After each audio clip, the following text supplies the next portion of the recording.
최적의 타이밍에 전략적 선택을 도와드리는 제보자 부동산입니다. 오늘 아침에 비가 오네요. 네, 잠깐 일정이 있어서 조금 뉴스가 늦었습니다. 뉴스 제목 바로 확인해 보겠습니다. 오늘은 여러 가지 이제 뉴스들이 나왔습니다. 오늘은 좀 체크할 게 많은데, 네, 그 중에 제가 고른 거는 한 네다섯 개 정도입니다. 시장 규제 파트에서는 지금 대출 관련해서 대출을 하라고 이렇게 정부에서 부추기는 정책이다가 지금은 그거를 대출을 전부 다 막고 이런 건 아니고요. 일부 특정 사람들한테 이제 대출을 하라고 부추기는 꼴이 된 겁니다, 사실은. 하지만 이제 대출이 아예 상관없는 분들하고, 그러면 이제 중간 분들이 남겠죠. 그분들이 이제 내년에, 이 개편이 됐을 때요. 이분들이 이제 쓰나미처럼 대출을 일으킬 가능성이 있습니다. 그래서 내년까지 어떻게 될지 대출이 가장 큰 좀 문제 사항이 되는데 이게 언발의 오줌 누기처럼 일시적으로 막아놓은 상황이기 때문에 문제 사항이 좀 많을 것 같고요. 우선은 이런 분위기로 지금 인지를 하시고 이제 재개발 재건축 같은 경우는 어제 말씀드린 대로 부동산 PF 신탁사 책임 전공. 이게 왜 그러냐면 정부에서 이제 부동산 PF 이제 개선 방안을 이렇게 했지만 결국 지금 시행사들한테 소위 말해서 좀 소규모 영세하고 뭐 좀 기준이 없는 그런 시행사들 보고 다 나가라는 꼴입니다. 이 업장에 들어오지 마라 이런 거거든요. 거기에 플러스 이제 현장에서는 뭐 여러 가지 경제 사항들 그다음에 공사비 이런 것들 때문에 책임 전공 플러스해서 지금 사업장을 여러 정리하는 상황이고 특히 지금 많은 분들이 좀 착각을 많이 하시는 게 서울이라고 무조건 재개발 재건축이 잘 되고 이렇게 되는 건 아닙니다. 지금 서울 같은 경우도 소위 말해서 공사비가 총 뭐 합치면은 대규모 공사비가 드는 소위 우리가 말하는 알짜 핵심 이제 재개발 재건축 그런 곳에도 지금 한강변에도 예, 재개발 그 시공사 선정이 아주 잘 될 거라 생각했지만 계속 유찰이 되고 있고요.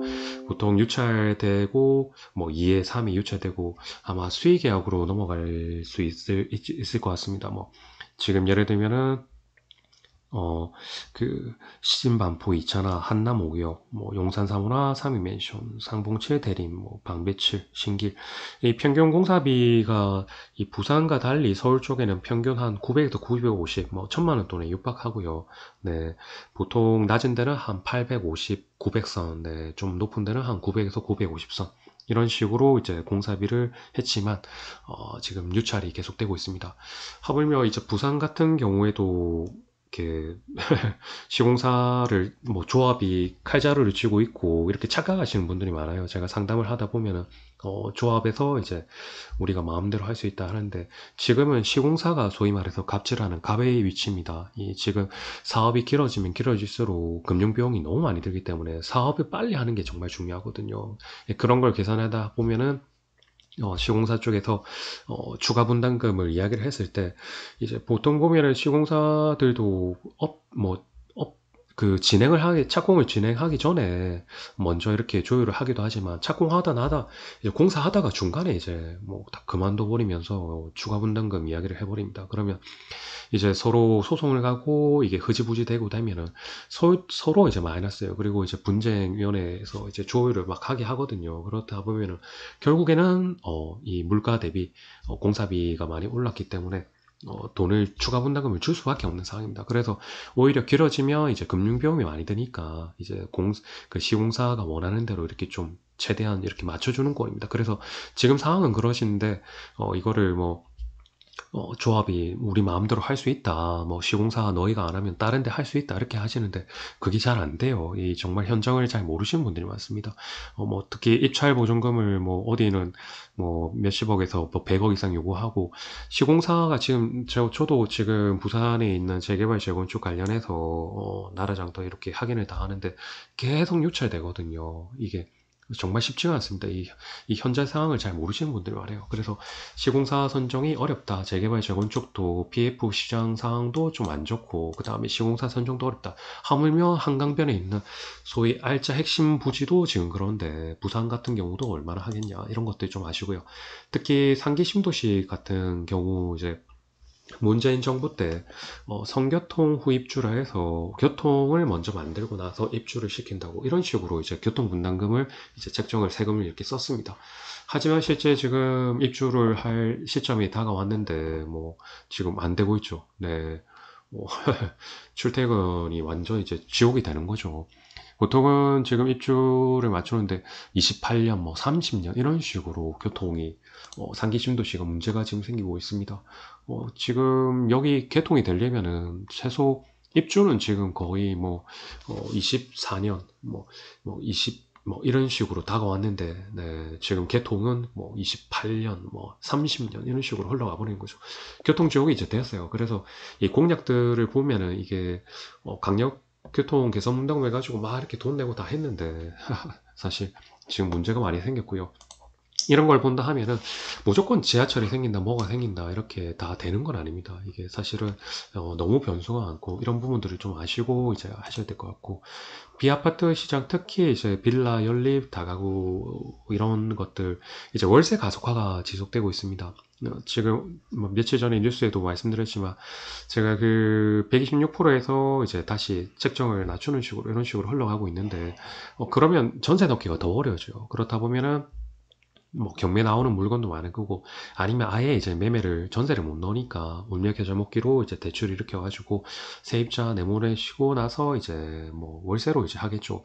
근데 월세가 지금 가속화되고 나면은 지금 저도 이제 월세 계약하고 나면은 뭐 월세를 싸게 내놓으시는 경우도 있지만 보통은 월세가 이제 조금 상향되고 있습니다. 그걸 본다 하면은 우리가 지금 당장을 보는 게 아니고 매매와 전세가 이제 가격대가 늘어갔고 특히 이제 비아파트는 전세가율이 많이 떨어진 상황입니다. 그때 이제 월세가 가속화되면은 월세 시장이 이제 커지는 거죠. 하지만 이게 시간이 지났을 때 무조건 매매와 전세가 떨어지고 이런 건 아닙니다. 이제 반등이 될 때 시장에 이제 월세 시장도 높아버리면 매매와 전세가가 더 올라, 예, 점프하듯이 더 올라버린다는 거죠. 후폭풍이 좀 클 거라고 저도 생각합니다.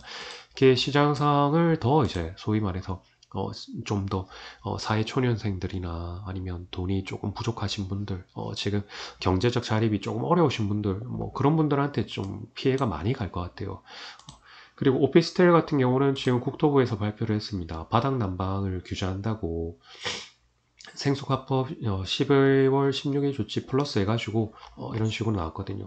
오피스텔 바닥난방 규제 폐지를 한다. 뭐 생숙도 오피스텔잖아. 이런 식으로 이제 나왔습니다. 이게 무슨 말이냐면 이 오피스텔 같은 경우는 발코니나 바닥난방 이런 것들을 못 하게 돼 있어요. 사실은 이제 그 건축법에 다 규제가 다 있습니다. 그런 것들을 이제 뭐 없앤다는 식으로 이런 식으로 한다. 그러니까 준주거로 이제 완전 아예 주거 형태로 가는 거죠. 근데 오피스텔을 이제 매매나 해보시면 아시겠지만 이게 업무 시설이거든요. 우선은 업무 시설이기 때문에 취득세는 건축물 대장으로 따라갑니다. 그럼 4.6%를 내야 돼요. 근데 취득세는 많이 받는데 그리고 나서 이제 한 달 내에 뭐 주거라 할지 업무라 할지 이제 그 구청에서 연락이 와요. 그럼 연락이 오면은 이제 선택을 하시는데, 이제 주거로 하시는 분들이 있죠. 주거로 하시는데, 그러면 이제 주택수에 이제 잡혀버립니다. 그러면 뭐 주택수 잡히다가 나중에 양도할 때도 이제 주택으로 잡히니까, 이런 부분들은 업무용이 아닌 주택으로 하라고 이제 사실은 정부에서 부추기는 거죠. 지금 사실은 비아파트 시장을 활성화시키려고 이런 식으로 하는 겁니다. 지금 네,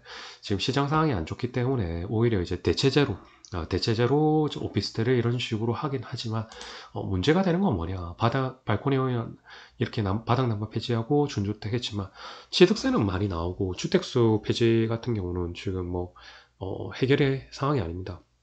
그러다 보니까 뭐 오피스텔 같은 경우 사실 월세로 수익을 내기는 좀 좋지만 실질적으로 뭐 큰 도움은 안 된다. 예, 그것도 이 세제 오피스텔을 소유하신 분들한테 그런 뭐 세제의 부분에서는 도움이 안 된다. 사실 이게 좀 그 지금 정책 상황과 부동산 시장 상황에 비아파트 시장을 활성화를 위해서 이런 식으로 하는데 이게 실질적으로 현장에 있는 분들한테는 도움이 안 된다. 이렇게 저는 판단을 합니다. 우선은 오늘 이야기 드린 거는 네, 가볍게 재개발 재건축 부동산 PF 지금 상황이 안 좋습니다. 사업장도 많이 정리하고 있고요.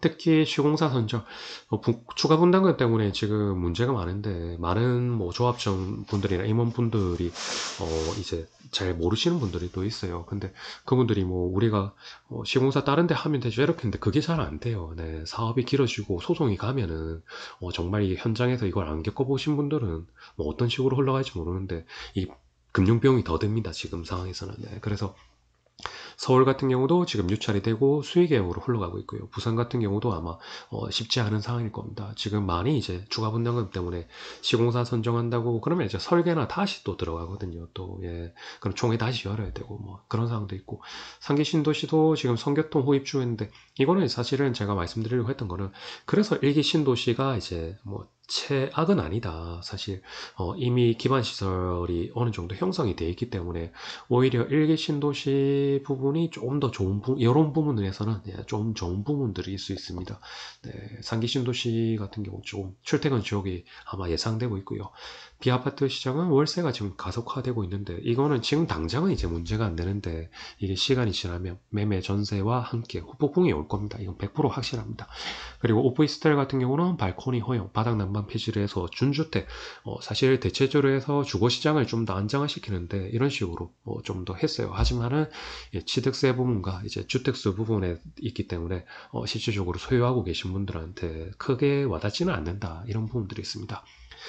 제가 이제 그 상담을 많이 하다 보니까 사실 편도가 지금 많이 부었습니다. 예, 그래서 목소리가 조금 예, 허스키하게 이렇게 들릴 텐데 조금 배려해 주시고 오늘도 시청해 주셔서 감사합니다. 예, 구독, 좋아요, 알람 꼭 부탁드립니다. 최부자 부동산이었습니다.